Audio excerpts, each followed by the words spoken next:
So, have you ever wondered what really separates a good lesson from a truly great one? Well, I'm here to tell you it's not some kind of magic, it's all about the blueprint. And in the next few minutes, we're going to break down the 5 key stages that can take a simple plan and turn it into an unforgettable learning experience. Okay, picture this. The bell just rang. You think you finally have a free period, and then you hear those dreaded words echo down the hall. Your heart just sinks, right? It's a scenario that, let's be honest, almost every single educator knows way, way too well. And then comes that feeling. You know the one, that sinking feeling of standing in front of a new class with no real plan, just having to wing it. You know it, the students definitely know it, and it just feels like a disaster waiting to happen. Well, that feeling, that's exactly what we're going to get rid of today. The perfect antidote to that chaos is what I call the blueprint. This is our first stage, and it's all about understanding why we even plan. Look, it's not about writing some rigid word-for-word script. It's about building your own confidence, taking the pressure off, and creating a sense of calm. Not just for you, but for your learners too. It's a cliche, I know, but it is so true in teaching. You see, some of the lessons that look the most effortless and natural are actually the ones that have been meticulously prepared. What looks like natural flair is almost always built on a rock-solid foundation of planning. And here's what's really happening under the hood when we plan well. It's not just about what you're doing. It's about what you're helping the learner's brain to do. We're planning to help them build something called a schema. It's like a mental framework. That way, every new piece of information isn't just floating around on its own. It becomes a new branch on a growing tree, connected to everything else they know. And this really shows the 2 different roads you can take. On one side, you have the rigid, predictable lesson, which just leads to boredom. I heard this story about a super bright student who actually stopped coming to class because he knew he could just get the PowerPoint later. But on the other hand, a flexible, well-planned lesson does the exact opposite. It pulls everyone in and keeps them engaged. So once we've got the blueprint down, it's time for stage 2, the spark. This is all about igniting the lesson. Because those first few moments, they are absolutely critical for setting the tone for everything that follows. You know the saying, you never get a second chance to make a first impression? Well, that's doubly true in a classroom. You've got, maybe a minute to grab their attention and convince them this lesson is worth their time. So the big question is, how do you create that amazing hook right from the get-go? Well, instead of just putting a list of objectives on the board, try something like this. Maybe have a fascinating puzzle waiting for them as they walk in the door, or a really dramatic video clip that gets them thinking and asking questions. Hooks like these create instant curiosity and turn passive listeners into active participants from the jump. All right, you've sparked their interest, you've got them hooked. Now you have to keep that momentum going. And that brings us to stage 3, the engine. This is the heart of your lesson, where awesome activities, especially ones where students work together, keep the learning running at full steam. Group work. We have all been there, haven't we?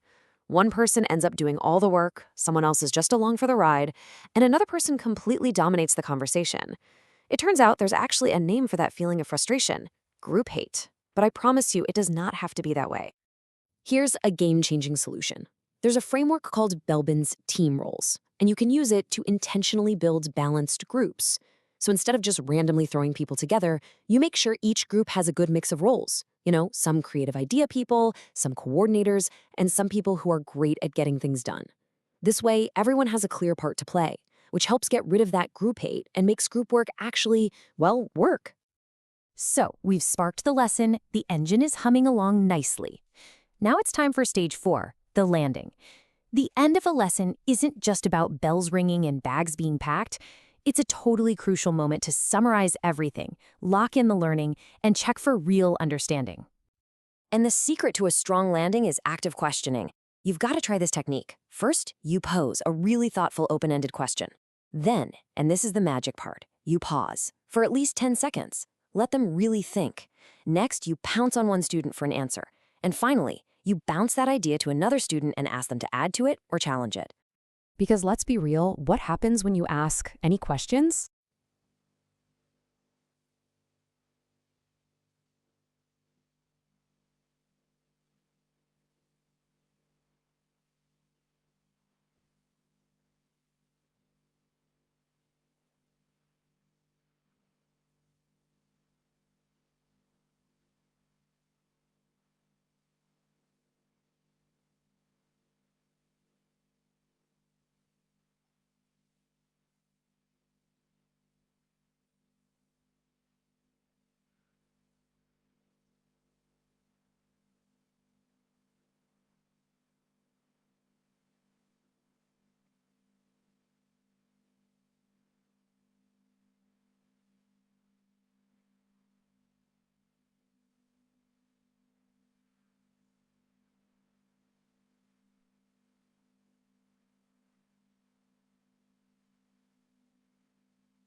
This brings us to our final and maybe the most important stage of all, the replay. Because a lesson isn't really over when the students walk out the door. The real professional growth happens in those quiet moments when you take the time to reflect. I absolutely love this quote from Winnie the Pooh because it just perfectly captures that feeling of being stuck in a routine. So often in our jobs, we're just bumping along, doing things the way we've always done them. Reflection is that moment where we finally stop bumping, take a breath, and think, is there a better way? So why does this matter so much? Well, because reflection is what turns plain old experience into true expertise. It forces us to question our assumptions. It makes sure that the next time we teach this lesson, it's going to be even better than the last. It's the absolute key to deliberate, continuous improvement. So, as we wrap this up, I want to leave you with this one question. Thinking about these 5 stages we just went through, the blueprint, the spark, the engine, the landing, and the replay, what's one small thing you'll change in your next lesson plan? Because that right there, that's where the journey to a truly great lesson really begins.